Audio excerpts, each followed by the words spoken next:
Hi there, how's it going? So we had a couple of questions come up this week. The first related to work we're doing on punches. On the member channel we've just started a new series working against boxing punches, and we started by working against the jab. Now I've seen before where people have said against the jab you try and block it or you try and parry it, which works fine at slow and medium speed, but once you start getting into full speed, full power punches, that can become a little bit tricky. In Systema, of course, our prime defence is always movement, to move out of the way. But if we want to make contact with the attacking arm in some way, how do we do it? So one thing we do is, as the face is moving out the way, we bring the hand up to get that contact. That's great, but what we were then finding was people are still trying to catch the arm. The face is moving out the way, but they're still trying to do this arm catch thing, and of course it's out and it's back and it's difficult. So what we looked at doing instead, and it's something you see a lot of in Systema, is this idea of, rather than bringing my hand to the punch, is let the punch come into my hand. So I'm bringing the hand up to the face and then I'm getting that contact. So that's that. Obviously there's a lot more to that going on. That's just one aspect of working against the jab, and if you want to see the full details of that, click the join button below and that will tell you how to get access to the member channel. But what we found with this was, once things started getting speeding up a bit and the pressure starting to build, even this quite simple movement could cause problems. In fact, one of the lads even poked himself in the eye. And one way we're looking at around this is this idea of using the body to access the body. So we were speaking about this before in terms of when we use the knife. When you put the knife or the sword away, you can use the body as a reference to place that back. The same as when we draw it. We don't necessarily just have to grab the knife like this, but we use the body to kind of lead the hand to the knife. So what we started looking at doing was this idea of coming up the body to the face, and then that was working every time. So what this relates to, both getting to that position, getting that contact, and of course what we do after, that all relates to tactile sensitivity. So the second question then came, of course, what's the best way to develop and train tactile sensitivity? With partners it's much easier, but the other thing I'm finding a lot is people are asking about solo training. So on this particular issue, the question then is, can we train tactile sensitivity solo? Well, yes, we can to an extent. The problem we have is really what tactile sensitivity is about is working against something unpredictable. Because if something is moving in a regular pattern, I don't really need a lot of sensitivity to work against that. I understand the pattern and the rhythm, and I can work to interrupt it or blend with it or whatever. When something is happening in a sort of random or irregular way, that's where my awareness and sensitivity really comes into play. But the first thing you can do is just get an idea of how you can move your own body around your own body, if you like. This can come in very useful, because here, if I've got contact with my opponent here, rather than hit him in the head, I kind of take a shot there. If I've got my elbow here and his elbow here, I know I'm going to hit the head. So all this kind of stuff comes in very useful. And of course this also ties in directly with your massage work as well. You know, it's a good kind of diagnostic tool for feeling where you might have any tension, and it's a good method for getting rid of that tension as well. So that would be the first step. Just work with yourself and see how you can access the different parts of your body just using the body as a guide. Now the second method, to start adding in a little more uncertainty, is using objects. They might be weapons, they might be other things. I'll give you a few ideas here. And we've already mentioned this idea of the knife. Rather than just grab the knife like this, I use the body and I bring the knife to the hand. So of course you can do a lot of solo work with the knife, moving it around the body in various ways. And again, it's this idea of not just holding the knife out here and doing this, but actively getting the whole body involved in moving the knife and working with it. From the knife you can move on to the stick. Now it's still largely predictable because, you know, one end goes up, the other end goes down. But of course, if you start working it with the body again, things can get a little more unpredictable. The balance point of the stick is moving around, so you can start to develop some elements of tactile sensitivity that way.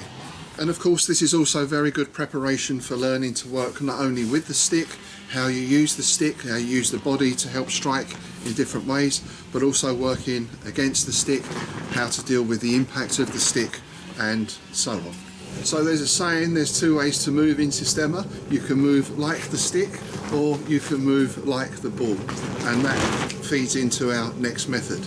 Obviously the ball is a lot less predictable than the stick. It has a lot more options, a lot more choices as to which direction it might go. And of course, even the slightest movement from the point of contact is going to elicit a response.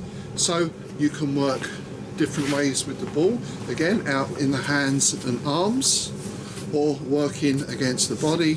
You can work up against the wall with the ball, you can be on the floor, and again, just first of all, start just getting used to moving the ball around with the hands, then start to see how you can get the body involved in that. And you should be working all around the body with all of this kind of work. Don't just think you have to stand up and you stand there and do this. That's really trying to make it very predictable again. Once you've got a basic feeling, do the movements while you're changing level. Get down on the floor, move around on the floor, get back up again, and don't break your movement. So while I'm going down to the floor, while I'm coming back up, I'm still doing the movement. There's no break. So I hear you cry, if only there was something that had the general shape of a stick, but had something of the unpredictability of the ball. Well, luckily there is the chain. Another great tool for developing solo tactile sensitivity. Start with something quite simple again, just working with the hands, and then you can begin to work the chain around the body in various ways. Again, this is just a very quick overview to give you an idea. There's tons of exercises you can do with this kind of work. So there's a quick overview of some items you can use to help develop your tactile sensitivity when training alone. And of course, I'm sure you can think of or find a lot of other objects that you can use as well. So this brings me on to my final point. When we're talking about solo training and awareness and flexibility and sensitivity, and that is really a broader point about how we structure our training, or even really how we structure our lives. Now the thing is, we all like routine, we all have routines to some extent. We need routines in order to operate in the modern world. But what we have to be careful is that that routine doesn't become our entire structure. For me, a structure or a routine is something I build my practice and my meaning around. What I sometimes see for people is that the structure and routine becomes the meaning in itself. This is particularly important in Systema, which largely to me, as someone who did traditional martial arts for quite a long time before that, what I found Systema offered was freedom, the opportunity to go beyond a set practice or set routines and really explore the full range of possibilities open to you. And even those apparently simple looking things that we were just talking about will help you do this, because there's no set routine for putting a ball on the back of your hand and then moving it around. If you try and do some kind of set movements, then you know the ball doesn't know those movements. It's going to do its own thing. It doesn't want to play your game. So this is very important in life, right? Because from a self-defense perspective or any kind of interaction perspective, funnily enough, not everyone acts in the way that we would like them to. So we have to be in this constant state of being able to adapt on the fly, but adapting based on our set of core principles. So that's our structure, if you like. And of course, those core principles can be broken as well, right? Because nothing is 100%, at least in training. So I always need to keep good posture, but if there's something swinging at my head and I need to get out of the way really quick, then I'm likely going to break posture for a moment. So to quote that, was it Pirates of the Caribbean thing, you know, think of them not just as rules but as guidelines. And if you can approach your training this way, whether solo or with other people, I think you get much more benefit from it. I remember the first sort of traditional art I studied for a period of about 12-15 years. The class was structured exactly the same. We did exactly the same exercises in exactly the same order every time. And to be quite honest, it got boring. But that was kind of sold as being part of the art. Yeah, you have to get through the boredom in order to get to the stage beyond. I don't personally think that's true.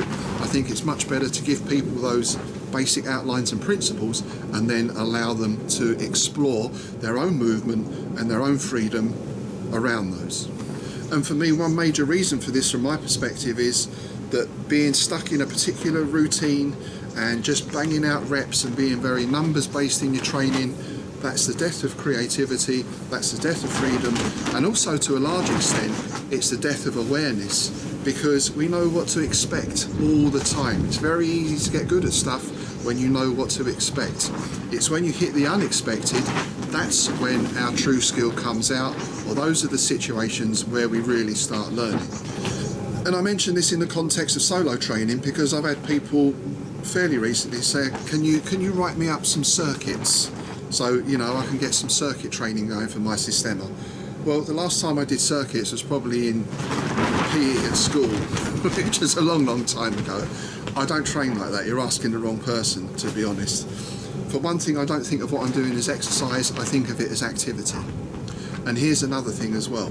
If I say to you, right, circuit 1, do 15 press-ups, then what the emphasis becomes is, right, I've got to do 15 press-ups. 1, 2, 3, okay, tick. Now I've got to do 15 squats. Okay, You see, it becomes repetition. It becomes just about the numbers. Instead, I might say, right, do 3 press-ups, but when you do them, think about how your shoulders move on the way down and the way up, with a nice slow inhale, then from here, a nice exhale. In other words, to quote the late great Terry Hall, it ain't what you do, it's the way that you do it. That way, the emphasis is not just about banging out a certain number, but the emphasis is on discovering all the possibilities within that exercise or movement itself. And to me, this is very, very important. Whether you're training on your own or with other people, try and fit that idea into it or work from that concept, that mindset. You know, the same happens. Say we're doing like our, if we go back to our simple jab, move out the way kind of situation, which is just to get us training a bit of movement, a bit of footwork. It's very easy for people to start doing this. One. Well, I can shut my eyes once I've got that rhythm, right? And I can, we're just working like clockwork. That's not how things work in real life. So it's not that your partner tries to catch you out, but they shouldn't necessarily work to just a set rhythm. There's a lot of other stuff I could go into on that, but you know, I've probably spoken for long enough as it is. So I'll leave it there. Just to recap, when you're working around your own body, so to speak, then use the lines of the body to access your body. Movement is key to everything, particularly defence, but also positioning for your own counter, which should be pretty simultaneous anyway. And develop tactile sensitivity as much as you can. Better if you can do it with other people. If you're working solo, then think about those things with the ball, the stick, the knife, the chain, and so on. But even just in your everyday life, how you put your coat on, how you take your coat off, all of these things can be built in and should be built into your training. That way, as we say, Systema doesn't become something you do, it becomes something you are. As always, if you've got any comments, questions, please put them below. Please like and subscribe, and don't forget to click the join button for details of the member channel. Take care.